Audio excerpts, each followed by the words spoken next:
ಮೇಲೆ sir. Sir ನಿನ್ನೆ ತಮ್ಮ ತಂದೆಯವರು ಒಂದು ಸ್ಟೇಟ್ಮೆಂಟ್ ಕೊಟ್ಟು ತುಂಬ ಚರ್ಚೆ ಆಗ್ತಿದೆ. ಮಿನಿಸ್ಟ್ರು ಸುಧಾಕರ್ ಅವರು ಆರೋಗ್ಯದ ವಿಚಾರ ಅದಕ್ಕೆ ಗೊತ್ತಿಲ್ಲ. ಈಗ ಒಂದು ಸುಧಾಕರ್ ಅವರು ಭಾಳ ಹಿರಿಯ ರಾಜಕಾರಣಿ, ಜನಸೇವೆಯಲ್ಲಿ ಭಾಳ ವರ್ಷಗಳಿಂದ ಗುರುತಿಸ್ಕೊಂಡು ತನ್ನದಾದಂಥ ಛಾಪ್ ಮೂಡಿಸಿರ್ತಕ್ಕಂಥ ಜನಪ್ರತಿನಿಧಿ.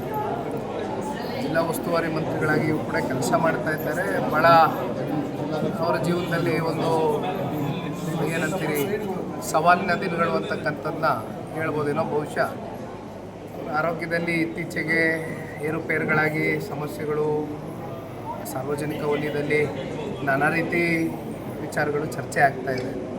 ಅಂದರೆ ಒಂದು ನಾವೆಲ್ಲರೂ ಕೂಡ ಕೇಳ್ಕೊಳ್ತಕ್ಕಂಥದ್ದು, ಯಾರು ಯಾವುದೇ ಪಕ್ಷದಲ್ಲಿ ರಾಜಕಾರಣ ಮಾಡಿದರೂ ಕೂಡ ಒಂದು ಮಾನವೀಯತೆ ಒಂದು ದೃಷ್ಟಿಯಲ್ಲಿ ಸುಧಾಕರ್ ಅವ್ರಿಗೆ ಭಗವಂತ ಆರೋಗ್ಯ ಕೊಡಲಿ ಅಂತಕ್ಕಂಥದ್ದು ಈ ಸಂದರ್ಭದಲ್ಲಿ ಆ ತಾಯಿ ಚಾಮುಂಡೇಶ್ವರಿಯನ್ನು ಬೇಡ್ಕೊಡ್ತಕ್ಕಂಥದ್ದು ಒಂದು ಮಾಡ್ಬೋದು. ಬಿಟ್ಟರೆ ಬೇರೆ ಇನ್ನೇನಿಲ್ಲ. ಗೊತ್ತಿಲ್ಲ ಏನು ಕುಮಾರಣ್ಣ ಅವರು ಯಾವ ವಿಚಾರ ಮಾತಾಡಿದರು ಅಂತ.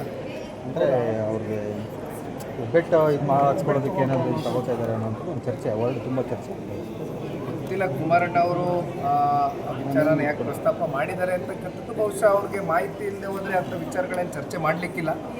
ಯಾವುದೋ ಬಲವಾದಂಥ ಮಾಹಿತಿ ಅವ್ರಿಗೆ ಇರ್ತಕ್ಕಂಥ ಹಿನ್ನೆಲೆಯಲ್ಲಿ ಬಹುಶಃ ಅವರು ಮಾತನಾಡಿರ್ಬೋದು. ಬಹುಶಃ ಕುಮಾರಣ್ಣ ಅವರು ಒಂದು ಗಂಟೆಗೆ ಬರ್ತಾರೆ. ಅವರ ಮಾತಿನ ಆದರೆ ಹಿಂದಿನ ರಹಸ್ಯ ಏನು ಅಂತಕ್ಕಂಥದ್ದು ಬಹುಶಃ ಕುಮಾರಣ್ಣ ಅವ್ರಿಗೆ ಕೇಳಬೇಕು. ಮತ್ತೆ ನೀವು ರಾಜ್ಯ ಪ್ರವಾಸ ಮಾಡ್ತೀರಾ ಅಂತ ಪ್ರವಾಸ ನಡೀತಾ ಇದೆ, ನಿರಂತರವಾಗಿ ನಡೀತಾ ಇದೆ. ಈಗ ಮೈಸೂರು ಭಾಗದಲ್ಲಿ ಪ್ರವಾಸ ಮುಕ್ತಾಯ ಆಗಿದೆ. ಇನ್ನು ಹಲವಾರು ಕ್ಷೇತ್ರಗಳಲ್ಲಿ, ಜಿಲ್ಲೆಗಳಲ್ಲಿ ಪ್ರವಾಸ ನಿರಂತರವಾಗಿ ಸಾಗ್ತಾ ಇರಬೇಕು. ಸಂಘಟನೆ ಅಂತಕ್ಕಂಥದ್ದು ನಿಂತು ನೀರಲ್ಲ, ಒಂದು ರೀತಿ ಸಮುದ್ರ ಇದ್ದಂಗೆ ನಿರಂತರವಾಗಿ ಸಂಘಟನೆ ನಡೀತಾ ಇರಬೇಕು. ಒಂದು ಚಾಲ್ತಿಯಲ್ಲಿ ಇದ್ದಾಗಲೇ ಯಾವುದೇ ಒಂದು ರಾಜಕೀಯ ಪಕ್ಷಕ್ಕಾಗಲಿ ಕಾರ್ಯಕರ್ತರಿಗಾಗಲಿ ಒಂದು ಹುಮ್ಮಸ್ಸು, ಒಂದು ಉತ್ಸಾಹ. ಆ ನಿಟ್ಟಿನಲ್ಲಿ ಸಂಘಟನೆ ಅಂತಕ್ಕಂಥದ್ದು ಬಿರುಸಾಗಿ ಸಾಗ್ತಾ ಇದೆ. ಜೊತೆಯಲ್ಲಿ ಇತ್ತೀಚೆಗೆ ಕೋರ್ ಕಮಿಟಿ ಅಧ್ಯಕ್ಷರಾಗಿ ಜೆ ಕೆ ಕೃಷ್ಣಾರೆಡ್ಡಿ ಅವರು ನೇಮಕಾತಿಗೊಂಡ ನಂತರ ಕೋರ್ ಕಮಿಟಿಯ ಸದಸ್ಯರಿಗೂ ಕೂಡ ಕಳೆದ ವಾರಿ ನಾನು ಸ್ಪೆಷಲ್ ಇನ್ವಿಟಿಯಾಗಿ ಹೋಗಿದ್ದೆ. ಯಾಕೆಂದರೆ ನಾನೇನು ಕೋರ್ ಕಮಿಟಿ ಸದಸ್ಯ ಅಲ್ಲ. ಕೂತಂಥ ಸಂದರ್ಭದಲ್ಲಿ ಪಾರ್ಟಿ ಕಟ್ಟತಕ್ಕಂಥ ದೃಷ್ಟಿಯಲ್ಲಿ ಅನೇಕ ಟಾಸ್ಕ್ಗಳು ಇವತ್ತು ಕೋರ್ ಕಮಿಟಿಯ ಸದಸ್ಯರು ಕೂಡ ತಗೊಂಡಿದ್ದಾರೆ ಆ ಜವಾಬ್ದಾರಿ. ಜೊತೆಯಲ್ಲಿ ಮುಂದಕ್ಕೂ ಯಾವ ರೀತಿ ಕಾರ್ಯಕರ್ತರನ್ನ ಸ್ಥಳೀಯ ಚುನಾವಣೆಗಳು ಏನಾದರೂ ಸರ್ಕಾರ ಮನಸ್ಸು ಮಾಡಿದಂಥ ಸಂದರ್ಭದಲ್ಲಿ, ಯಾಕಂದರೆ ನಮ್ಗೆ ಯಾರಿಗೂ ನಂಬಿಕೆ ಇಲ್ಲ. ಕಾಂಗ್ರೆಸ್ನವ್ರಿಗೆ ಎಲ್ಲೋ ಒಂದು ಕಡೆ ಅವರ ಆಡಳಿತದಲ್ಲಿ ಕುಸಿತ ಕಂಡಿರೋದ್ರಿಂದ ಜನ ತಿರಸ್ಕಾರ ಮಾಡ್ತಾರೆ. ZP, TP, GBA ಚುನಾವಣೆ ಇವ್ಯಾವು ಕೂಡ ಮಾಡ್ತಕ್ಕಂಥದ್ರಲ್ಲಿ ಮನಸ್ಸಿಲ್ಲ ಅವ್ರಿಗೆ. ಕಾರಣ ಎಲ್ಲೋ ಒಂದು ಕಡೆ ಅವ್ರಿಗೆ ಹಿನ್ನಡೆ ಆಗ್ತಕ್ಕಂಥದ್ದು ಒಂದು ಆತಂಕ ಇದೆ. ಆದರೂ ಮುಂದೇನಾದರೂ ಇನ್ನೊಂದು 2 ವರ್ಷದ ಒಳಗಡೆ ಏನು ವಿಧಾನಸಭಾ ಸಾರ್ವತ್ರಿಕ ಚುನಾವಣೆ ಎದುರು ನೋಡ್ತಾ ಇದ್ದಾರೆ. ಕಾರ್ಯಕರ್ತರು ಚುನಾವಣೆ ಪಡೆದಂಥ ಸಂದರ್ಭದಲ್ಲಿ ಕಾರ್ಯಕರ್ತರನ್ನ ಹುರಿದುಂಬಿಸಿ ಅವ್ರಿಗೆ ಅಧಿಕಾರ ಕೊಡಿಸ್ತಕ್ಕಂಥ ಕೆಲಸ ನಾವೆಲ್ಲರೂ ಕೂಡ ಸೇರಿ ಮಾಡ್ತೀವಿ ಅಂತಕ್ಕಂಥದ್ದು ಹೇಳ್ಬೋದು.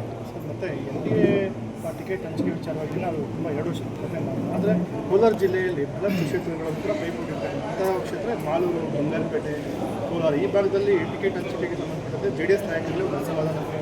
BJP ನಾಯಕರು JDS ಜೊತೆ ಮೈತ್ರಿನೇ ಬೇಡ ಅಂತಕ್ಕಂಥ ಒಂದು ಮಾತು ಕೂಡ ಹೇಳಿದ್ದಾರೆ ಮಾಲೂರು ತಾಲೂಕಲ್ಲಿ. ಈಗ ಕರ್ನಾಟಕ ರಾಜ್ಯ ರಾಜಕಾರಣದ ಇತಿಹಾಸ ತೆಗೆದು ನೋಡಿದಾಗ ಇಲ್ಲಿವರೆಗೂ ಕೂಡ ಅಲಯನ್ಸ್ಗಳು ಆಗಿರ್ತಕ್ಕಂಥದ್ದು ಪೋಸ್ಟ್ ಪೋಲ್ ಅಲಯನ್ಸ್.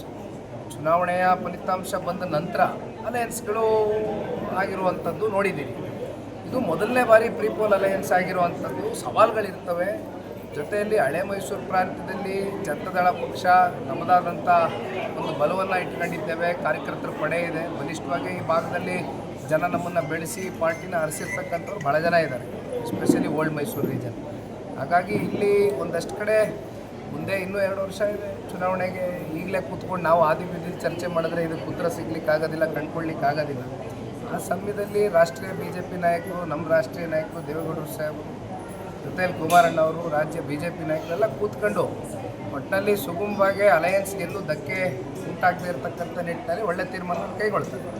ಬರಗಾಲ ಎದುರಾಗ್ತಾ ಇದೆ ಸರ್, ನೀರಿನ ಅಭಾವ ಸೃಷ್ಟಿಯಾಗ್ತಾ ಇದೆ. JDS ಇದ್ರ ವಿರುದ್ಧ ಯಾವ ರೀತಿ ಹೋರಾಟ